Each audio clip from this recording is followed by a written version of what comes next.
ਅਗਲੀ ਗੱਲ ਕਰੀਏ ਅਕਾਲੀ ਦਲ ਦੀ, ਜਿਵੇਂ ਤੁਸੀਂ ਅਕਾਲੀ ਦਲ ਨੂੰ ਛੋਹਿਆ ਸੀਗਾ, ਪੰਥਕ ਏਕਤਾ ਦੇ ਬਹਾਨੇ ਕਹਿੰਦੇ ਅਕਾਲੀ ਏਕਤਾ ਦੀਆਂ ਕੋਸ਼ਿਸ਼ਾਂ ਹੋ ਰਹੀਆਂ ਨੇ ਜੀ।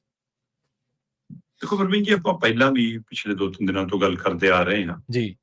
ਇੱਕ ਤਾਂ ਜਾਗਤ ਜੋਤ ਸ੍ਰੀ ਗੁਰੂ ਗ੍ਰੰਥ ਸਾਹਿਬ ਸਤਿਕਾਰ ਸੋਧ ਐਕਟ ਦੇ ਮਾਮਲੇ ਤੇ ਅਕਾਲੀ ਦਲ ਜਾਂ ਐਸਜੀਪੀਸੀ ਬੜੀ ਦੇਰ ਨਾਲ ਜਾਗੀ। ਹਾਂਜੀ। ਤੇ ਦੂਸਰਾ ਹੁਣ ਜਿਹੜਾ ਇਹ ਵੀਡੀਓ ਦਾ ਮਾਮਲਾ, ਇਸ ਮਾਮਲੇ ਤੇ ਅਕਾਲੀ ਦਲ ਕਹਿੰਦੇ ਵੀ ਅਸੀਂ ਤਾਂ ਧਰਮ ਯੁੱਧ ਮੋਰਚਾ ਲਾਉਣਾ ਕਿ ਜੀ ਹੁਕਮਨਾਮੇ ਨੂੰ ਨਹੀਂ ਮੰਨ ਰਿਹਾ ਭਗਵੰਤ ਮਾਨ। ਕਮਾਲ ਹੈ, ਮਤਲਬ ਉਹ ਸੁਖਬੀਰ ਬਾਦਲ ਦੀ ਅਗਵਾਈ 'ਚ ਹੁਕਮਨਾਮੇ ਦੀ ਗੱਲ ਕਰਨਗੇ, ਜਿਹਨੇ ਆਪ ਪੂਰਨ ਰੂਪ 'ਚ 2 ਦਸੰਬਰ ਵਾਲਾ ਹੁਕਮਨਾਮਾ ਨਹੀਂ ਮੰਨਿਆ, ਹੈ ਨਾ। ਤੇ ਇਸ ਲਈ ਫਿਰ ਤੁਸੀਂ ਘੇਰਨ ਵਾਲੀ ਸਪੇਸ ਤਾਂ ਤੁਹਾਡੀ ਵੀ ਪਈ ਹੈ, ਤੁਹਾਡੇ ਤਾਂ ਬਹੁਤ ਪਿਛਲਾ ਵੀ ਸਾਰਾ ਹਿਸਾਬ ਕਿਤਾਬ ਪਿਆ ਉਸ ਮਸਲੇ ਤੇ, ਬਾਰ-ਬਾਰ ਉਹ ਘੇਰਦੇ ਆ ਤੁਹਾਨੂੰ, ਤੇ ਤੁਹਾਡੀਆਂ ਗਲਤੀਆਂ ਨਲਾਇਕੀਆਂ ਕਰਕੇ ਇਸ ਤਰ੍ਹਾਂ ਫਿਰ ਪੈਰ ਲਾਉਂਦੀਆਂ ਨੇ।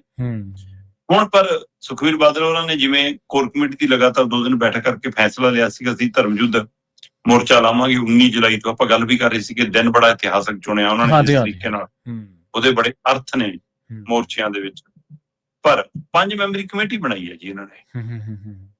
ਉਹ 5 ਮੈਂਬਰੀ ਕਮੇਟੀ ਨੂੰ ਟਾਸਕ ਦਿੱਤਾ ਕਿ ਤੁਸੀਂ ਸੰਤ ਸਮਾਜ ਨਾਲ ਵੀ, ਸੰਪਰਦਾਵਾਂ ਨਾਲ ਵੀ, ਸਿੱਖ ਸੰਸਥਾਵਾਂ ਨਾਲ ਵੀ, ਗਰਮ ਖਿਆਲੀ ਠੰਡੇ ਖਿਆਲੀਆਂ ਨਾਲ ਵੀ, ਅਕਾਲੀ ਵੱਖ-ਵੱਖ ਧੜਿਆਂ ਨਾਲ ਵੀ, ਧਿਰਾਂ ਨਾਲ ਵੀ, ਦਲਾਂ ਨਾਲ ਵੀ, ਸਾਰਿਆਂ ਨਾਲ ਰਾਏ ਮਸ਼ਵਰਾ ਕਰਕੇ 19 ਜੁਲਾਈ ਤੱਕ ਉਹਨਾਂ ਨੂੰ ਇੱਕ ਪਲੇਟਫਾਰਮ ਤੇ ਲਿਆਓ, ਤਾਂ ਕਿ ਆਪਾਂ ਇਸ ਮਸਲੇ ਤੇ ਅਕਾਲ ਤਖਤ ਸਾਹਿਬ ਦੇ ਨਾਂ ਹੇਠ ਇਕੱਠੇ ਹੋ ਜਾਈਏ ਕਿ ਦੇਖੋ ਜੀ ਉੱਥੋਂ ਬੇਮੁਖ ਹੋ ਰਹੀ ਹੈ। ਮੈਨੂੰ ਤਾਂ ਪਤਾ ਲੱਗ ਰਿਹਾ ਕਿ ਆਮ ਆਦਮੀ ਪਾਰਟੀ ਨੇ ਪ੍ਰਦਰਸ਼ਨ ਕਰਨ ਦੀ ਤਿਆਰੀ ਕਰ ਲਈ ਕਿ ਜੀ ਸਾਡੇ ਵਰਕਰ ਸੜਕ ਤੇ ਉਤਰ ਕੇ ਪ੍ਰਦਰਸ਼ਨ ਕਰਨਗੇ ਕਿ ਭਗਵੰਤ ਮਾਨ ਨੂੰ ਗਲਤ ਘੇਰਿਆ ਜਾ ਰਹੀ। ਮਤਲਬ ਇਹਦਾ ਮਤਲਬ ਸਿੱਧਾ ਟਕਰਾਅ ਤੁਸੀਂ ਅਕਾਲ ਤਖਤ ਸਾਹਿਬ ਦੇ ਹਵਾਲੇ ਨਾਲ। ਮੈਂ ਕਹਿ ਰਿਹਾ ਕਿ ਜੇ ਤੁਹਾਨੂੰ ਇਹ ਜਥੇਦਾਰ ਪ੍ਰਵਾਨ ਨਹੀਂ ਸੀ ਤਾਂ ਜਨਵਰੀ 'ਚ ਕਿਉਂ ਗਏ? ਸਹੀ ਹੈ ਸਵਾਲ ਤਾਂ ਇਹ ਦੋਹਰਾ ਸਟੈਂਡ ਨਾ ਲਓ। ਜਨਵਰੀ 'ਚ ਤੁਹਾਨੂੰ ਜਥੇਦਾਰ ਲੱਗ ਰਿਹਾ ਸੀ, ਤੁਸੀਂ ਪੇਸ਼ ਹੋ ਗਏ, ਹੁਣ ਤੁਹਾਨੂੰ ਜਥੇਦਾਰ ਨਹੀਂ ਲੱਗ ਰਿਹਾ, ਹੁਣ ਤੁਸੀਂ ਕਹਿ ਰਹੇ ਹੋ ਜੀ ਕਿ ਨਾ ਅਸੀਂ ਨਹੀਂ ਮੰਨਦੇ। ਜੀ ਸਵਾਲ ਤਾਂ ਇਹ।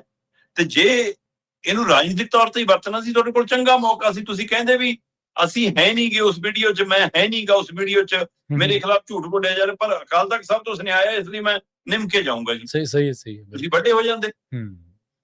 ਚਲੋ, ਪਰ ਉਹ ਕਹਿੰਦੇ ਉਹਨਾਂ ਨੇ ਟਕਰਾਉਣਾ ਹੈ ਤੇ ਅਕਾਲੀ ਦਲ ਕਹਿੰਦੇ ਵੀ ਅਸੀਂ ਇਹਦਾ ਟੱਕਰੇ ਦਾ ਸਾਹਮਣਾ ਕਰਾਂਗੇ ਜੀ।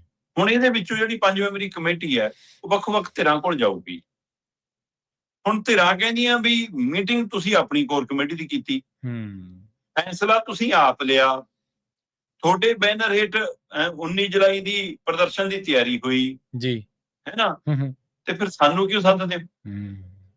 ਕਰ ਲਓ ਆਪੇ ਜੀ। ਜਾਂ ਤਾਂ ਤੁਸੀਂ ਸਾਨੂੰ ਪਹਿਲਾਂ ਮੀਟਿੰਗਾਂ 'ਚ ਸੱਦਿਆ ਹੁੰਦਾ, ਸਾਡੇ ਨਾਲ ਰਾਏ ਕਰਕੇ ਇੱਕ ਸਾਂਝਾ ਪ੍ਰੋਗਰਾਮ ਸਾਂਝੀਆਂ ਧਿਰਾਂ ਨੇ ਲਾਣਿਆ ਹੁੰਦਾ। ਪ੍ਰੋਗਰਾਮ ਤੁਹਾਡਾ, ਤੁਸੀਂ ਸਾਨੂੰ ਕਹਿੰਦੇ ਹੋ ਆ ਕੇ ਸ਼ਾਮਲ ਹੋ ਜਾਓ। ਬੇਸ਼ੱਕ ਸੁਖਬੀਰ ਬਾਦਲ ਨੇ ਕਿਹਾ ਮੈਂ ਪਿੱਛੇ ਬਹਿ ਜਾਊਂਗਾ ਜੀ, ਤੁਸੀਂ ਅਗਵਾਈ ਕਰੋ, ਸਾਰੇ ਆ ਜਾਣ, ਹੈ ਨਾ।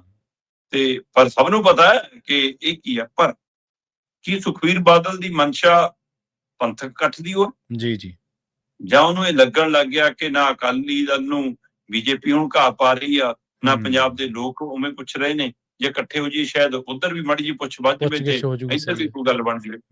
ਸੋ ਕੀ ਇਹ ਕੋਸ਼ਿਸ਼ਾਂ ਨੇ ਇਸ ਬਾਰੇ ਕਿ ਇੱਕ ਵਾਰ ਇੱਕ ਪਲੇਟਫਾਰਮ ਤੇ ਆਉਣ, ਫਿਰ ਆਪਾਂ ਅਗਲੀ ਗੱਲ ਤੋਰ ਲਾਂਗੇ। ਕੀ ਇਹ ਲੱਗਦਾ ਕਿ ਸੁਧਾਰ ਲਹਿਰ ਪਲੱਸ ਪੁਨਰ ਸਰਜੀਤ ਦੇ ਰੂਪ ਚ ਆਈ ਧਿਰ, ਜਾਂ ਫਿਰ ਉਧਰ ਵਾਰਸ ਪੰਜਾਬ ਵਾਲੇ ਪਾਸੇ ਜਿਹੜੇ ਗਏ ਆਲੀ ਵਰਗੇ ਹੈ ਨਾ ਉਹ, ਜਾਂ ਵਾਰਸ ਪੰਜਾਬ ਦੀ ਉਹ ਖੁਦ ਹੈ ਨਾ, ਫਿਰ ਉਹ ਸੰਤ ਸਮਾਜ ਜਿਹੜਾ ਕਦੇ ਸੁਖਬੀਰ ਬਾਦਲ ਨਾਲ ਸੀ, ਹੁਣ ਕੋਈ ਕਿਸੇ ਪਾਸੇ ਆ, ਕੋਈ ਬੀਜੇਪੀ ਵਾਲੇ ਪਾਸੇ ਆ, ਕੋਈ ਆਪ ਵਾਲੇ ਪਾਸੇ ਆ, ਤੇ ਕੋਈ ਪੁਨਰ ਸਰਜੀਤ ਵਾਲੇ ਪਾਸੇ ਆ, ਹੈ ਨਾ, ਕੋਈ ਅੰਮ੍ਰਿਤਪਾਲ ਨਾਲ। ਉਹ ਜਿਹੜਾ ਸਾਰਾ ਉਹ ਹੈ, ਉਹ ਸਾਰਾ ਕੁਨਬਾ ਇਕੱਠਾ ਕਰਨ ਦੀ ਕਵਾਇਦ, ਉਹਦੇ ਵਿੱਚੋਂ ਕੀ ਇਹ ਕੋਸ਼ਿਸ਼ ਹੈ ਕਿ ਇਸ ਬਹਾਨੇ ਅਕਾਲੀ ਦਲ ਦੀ ਏਕਤਾ ਹੋ ਜਾਵੇ, ਕਿ ਸੁਖਬੀਰ ਬਾਦਲ ਮਹਿਸੂਸ ਕਰਨ ਲੱਗੇ ਨੇ। ਫਿਰ ਜਿਹੜਾ ਇਹ ਨੁਕਤਾ ਖੜਾ ਹੈ ਕਿ ਜੀ ਸੁਖਬੀਰ ਬਾਦਲ ਲਾਂਭੇ ਹੋ ਜਾਣ ਇੱਕ ਵਾਰ, ਬਾਅਦ ਚੋਂ ਦੇਖਾਂਗੇ ਕਿ ਉਸ ਉੱਤੇ ਆਉਣਗੇ। ਸਹੀ ਹੈ ਕਿ 19 ਜੁਲਾਈ ਤੋਂ ਪਹਿਲਾਂ ਆਪ ਹੁਕਮਨਾਮਾ ਮੰਨਣਗੇ 2 ਦਸੰਬਰ ਵਾਲਾ। ਸੋ ਇਹ ਦੇਖਣ ਵਾਲੀ ਗੱਲ ਹੈ। ਪਰ ਅਕਾਲੀ ਦਲ ਦੀ ਮਨਸ਼ਾ ਇੱਥੋਂ ਚੱਲ ਰਹੀ ਹੈ ਕਿ ਉਹਨਾਂ ਨੂੰ ਸਮਝ ਆ ਗਈ ਜੀ ਕਿ ਸਾਡੀ ਗੱਲ ਨਹੀਂ ਬਣ ਰਹੀ, ਇਸ ਲਈ ਸਾਨੂੰ ਇਕੱਠ ਤੋਂ ਬਿਨਾਂ, ਏਕੇ ਤੋਂ ਬਿਨਾਂ ਨਹੀਂ ਸਾਡੀਆਂ ਕੋਸ਼ਿਸ਼ਾਂ ਪੰਥਕ ਏਕਤਾ ਦੇ ਬਹਾਨੇ ਅਕਾਲੀ ਏਕਤਾ ਦੀਆਂ ਸੰਭਾਵਨਾਵਾਂ ਜ਼ਿਆਦਾ ਲੱਗਦੀਆਂ ਨੇ। ਪਰ ਅਜੇ ਤਾਂ ਪਰਿਵਾਰਕ ਏਕਤਾ ਨਹੀਂ ਹੋ ਰਹੀ। ਮਜੀਠੀਆ ਤੇ ਸੁਖਬੀਰ ਬਾਦਲ ਵਾਲੇ ਪਰਿਵਾਰ ਦੇ ਵਿੱਚ ਵੀ ਤਣਾਤਣੀ ਹੈਗੀ ਹੈ, ਜਿਹਦੇ ਅੰਦਾਜ਼ੇ ਸਮੇਂ-ਸਮੇਂ ਲੱਗਦੇ ਰਹੇ ਨੇ। ਕਹਿੰਦੇ ਕੋਰ ਕਮੇਟੀ ਦੀ ਬੈਠਕ 'ਚ ਵੀ ਇਹ ਸਵਾਲ ਆਇਆ ਸੀ ਸੁਖਬੀਰ ਬਾਦਲ ਕੋਲ ਕਿ ਆਪਾਂ ਵਿਕਰਮ ਮਜੀਠੀਆ ਦੀ ਲੜਾਈ ਕਿਉਂ ਨਹੀਂ ਲੜੀ, ਹੁਣ ਤਾਂ ਰਾਜਨੀਤਿਕ ਮਸਲਾ ਸੀ। ਕਹਿੰਦੇ ਨਹੀਂ, ਕਾਨੂੰਨੀ ਲੜਾਈ ਲੜਾਂਗੇ ਬਸ। ਜੀ, ਸਹੀ ਹੈ।